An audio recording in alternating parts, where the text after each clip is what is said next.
টি-20 test ক্রিকেটের পর তবে কি এবার আইপিএলকে বিদায় জানাচ্ছেন বিরাট কোহলি? কেননা ভারতীয় বেশ কিছু গণমাধ্যমে এ নিয়ে চলছে তুমুল আলোচনা।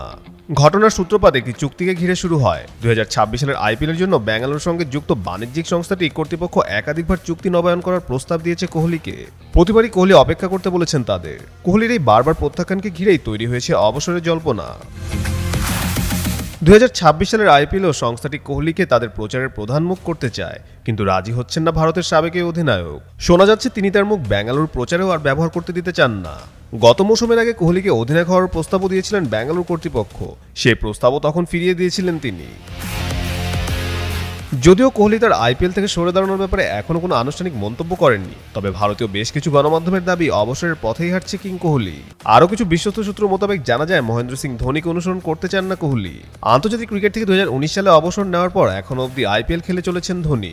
কোহলি আন্তর্জাতিক টি-20 থেকে অবসর নিয়েছেন 2024 সালের বিশ্বকাপ জয়ের পর। গত আইপিএলের সময় বিদায় জানিয়েছিলেন টেস্ট ক্রিকেটকেও। তবে সূত্র মোতাবেক আন্তর্জাতিক ক্রিকেট থেকে অবসরের পর দীর্ঘদিন আইপিএল খেলার বিপক্ষে কোহলি। কাজী সাকলেন আহমেদ, যুগান্তর স্পোর্টস।